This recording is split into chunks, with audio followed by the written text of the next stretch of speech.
Hi, I'm Norm Schultz, and my wife Kay and I have been longtime friends of Lou and Sue. And I consider it really a privilege to be able to share some thoughts and some memories about Sue with all of you today. Right now I know a lot of us are hurting.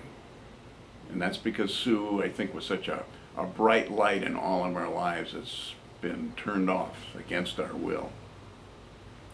Certainly Lou and the children, and especially the grandchildren, have lost a special loved one, and we have lost a very valued friend. I think most of us get caught up in the belief that the hour of death can't be forecast, and it really can't. But when we think about it, we always assume it's off in some far distant future.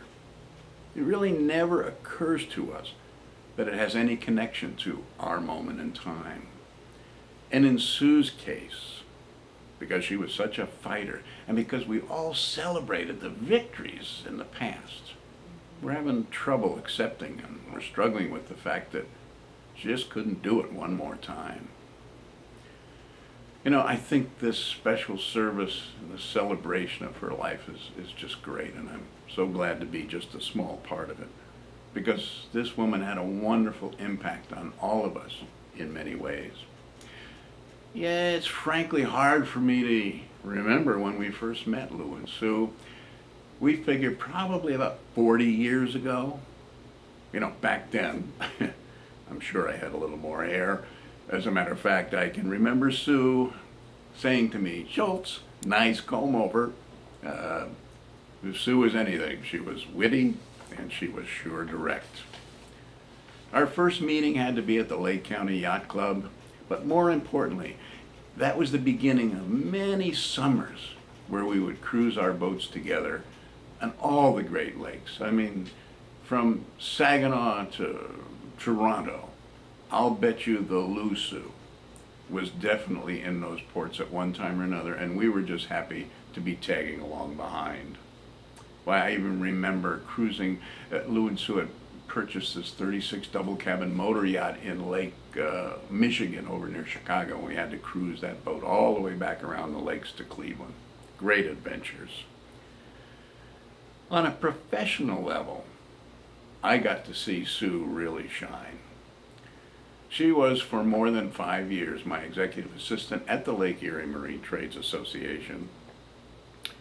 And we did so many things together. I remember fishing tournaments, boat parades, downtown Cleveland, rendezvous, and especially boat shows. And of all the things we did, I know Sue loved doing the boat shows the most.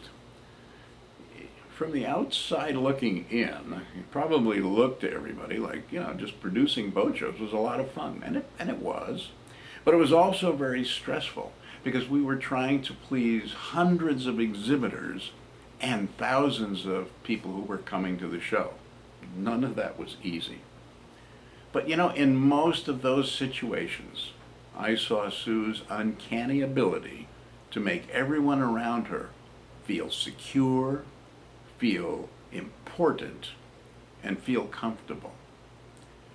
Her very nature, I think, was reassuring, and her manner to keep things calm, even when the angriest exhibitor was in front of her, made those exhibitors think that they just found a friend who was going to solve their problems.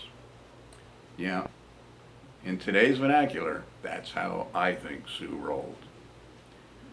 I well remember a particular show. We were putting on the first ever, and let me tell you, it was the last ever, but we were putting on the first ever sailboat show in the Huron Boat Basin. And a freak mid-July nor'easter hit the show for the entire weekend. I gotta say, I was upset, and I was at a loss, and I well remember Sue standing there in the pouring rain, holding her umbrella over my head, reassuring me that everything was going to be all right. Well, it was the worst show we ever produced. We never did it again. But somehow she was right, because when it was over, it was all right. And I think things are all right today, too. Because above all, we can all celebrate and remember that Sue was always such a fine lady. She was gentle, I think, and she was polite. She was always impeccably mannered, and she was definitely a dresser, always well dressed. She was a truly distinguished lady.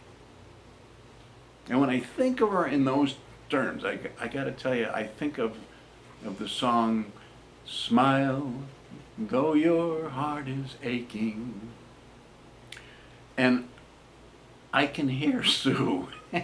I can hear Sue saying right now, "Schultz," she always called me Schultz. I can hear her saying right now about my singing, "Schultz, don't give up your day job." Now, if Sue was anything, she would tell it like she saw it. I am confident today that Sue is with our Creator, as we all hope to someday join her. In the meantime, I know that none of us can predict the trials and the misfortunes that we'll face along the road, and neither could Sue. But if I know Sue, she'd probably be pointing her finger at us right now and saying, "Listen, here's my advice. Use each day to show those who are closest to you how much you care about them, and treat them with kindness and love, just as you wish for yourself." I think she'd say we should always strive to be better.